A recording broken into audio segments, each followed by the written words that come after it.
Professional realtor are corporate realtor గా మీరు settle అవ్వాలనుకుంటే అది మీ లైఫ్ కు ఒక మంచి టర్నింగ్ పాయింట్ అవుతుంది. అక్కడక్కడ మనం రియల్ ఎస్టేట్ లో కొన్ని బ్యాడ్ ఇన్సిడెంట్స్ ని కూడా చూస్తున్నాం. ప్రాపర్టీస్ కోసం కిడ్నాప్ చేయడము, ల్యాండ్ కోసం చీట్ చేయడం, ల్యాండ్ ని మల్టిపుల్ టైమ్స్ రిజిస్ట్రేషన్ చేయడం. కానీ అది కొన్ని సందర్భాల్లో మాత్రమే జరుగుతుంది. ప్రతి ఫీల్డ్ లో అసూయపరులు ఉంటారు ఫ్రెండ్స్. అలాగే దీంట్లో కూడా ఉన్నారు. దాని గురించి భయపడితే మీ భవిష్యత్తుకి మీరు పునాది రాయిని వేయలేరు. ఫస్ట్ ఆఫ్ ఆల్ మీరు ఒక ప్రొఫెషనల్ రియల్టర్ అవ్వాలంటే ఒక మంచి కార్పొరేట్ రియల్ ఎస్టేట్ కంపెనీలో జాయిన్ అవ్వండి. వాళ్ళకు ఒక విజన్ ఉంటుంది. వచ్చామా ఒకటో రెండో ప్రాజెక్ట్ చేసామా డబ్బులు వేసుకొని వెళ్ళిపోయామా అని ఉండదు. ప్రొఫెషనల్ రియల్ ఎస్టేట్ లో కంపెనీస్ లో ఒక మిషన్ ఉంటుంది. ఒక కంపెనీ ఒక వెంచర్ వేసిందంటే మార్కెట్ లో 30 to 40 years ఉండాలన్న ఆలోచన ఉంటుంది. వాళ్ళు ఏమైతే ఎమ్యూనిటీస్ ఇస్తామని ప్రామిస్ చేస్తారో ఖచ్చితంగా అవి పూర్తి చేసి చూపిస్తారు. వాళ్ళకు ఒక బ్రాండ్ అనేది ఉంటుంది. వాళ్ళకంటూ గవర్నమెంట్ అప్రూవ్డ్ లైసెన్స్ ఉంటుంది.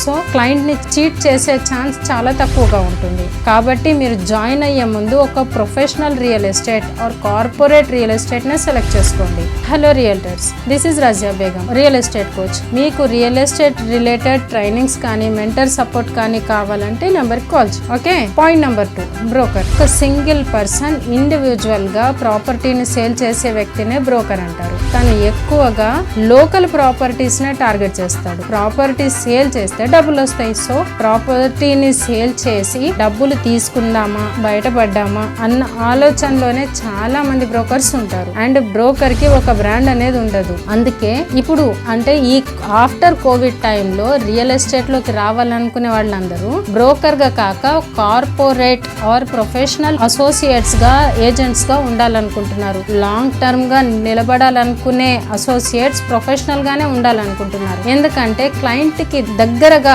ట్రస్ట్ బిల్డ్ చేసుకోవచ్చు. దాంతో రిఫరల్స్ వస్తాయి, బిజినెస్ పెరుగుతుంది. ఒక్కసారి ఏదైనా తప్పు జరిగితే దాన్ని కప్పిపుచ్చడానికి 10 తప్పులు చేయాలి. ఒక్కసారి ట్రస్ట్ పోతే మార్కెట్ లో ఎవ్వరు దగ్గర కూడా రానివ్వరు. కాబట్టి ఎప్పటికప్పుడు అప్డేట్ అవుతూ ప్రొఫెషనల్ గానే ఎదగాలి. బ్రోకర్ ఆలోచనలు పక్కన పెడితేనే బాగుంటుంది ఫ్రెండ్స్. ఒకసారి ఆలోచించండి. Third, sales person. Sales person అసలు ఏం చేస్తాడు? సేల్స్ పర్సన్ కంపెనీ కోసం వర్క్ చేస్తాడు, ఇండివిజువల్ గా చేయడు. చాలా టాలెంటెడ్ పర్సన్. కంపెనీ రిలేటెడ్ ప్రాపర్టీని సేల్ చేస్తూ కస్టమర్ రిలేషన్షిప్ ని డెవలప్ చేస్తూ అంతేకాక కంపెనీ బ్రాండ్ ని నలుదిక్కులకు వ్యాపించేలా చేసేదే సేల్స్ పర్సన్. ఆన్లైన్ ప్లాట్ఫామ్స్ అయినా సోషల్ మీడియా మార్కెటింగ్ నుంచి అయినా మంచి కాంటాక్ట్ ని సెలెక్ట్ చేసుకొని క్లయింట్ కి రీచ్ అవుతాడు. కస్టమర్ తో మంచి ర్యాపో బిల్డ్ చేసుకొని ప్రోడక్ట్ ని సేల్ చేసుకుంటాడు. క్లయింట్ అడిగే ప్రతి క్వశ్చన్ ని దగ్గర నుండి సమాధానం ఇవ్వడమే కాకుండా డెమోస్ కి ఇవ్వడము, ప్రాపర్టీ ప్రెజెంటేషన్స్ వరకు అన్ని తనే చూసుకుంటాడు. మార్కెట్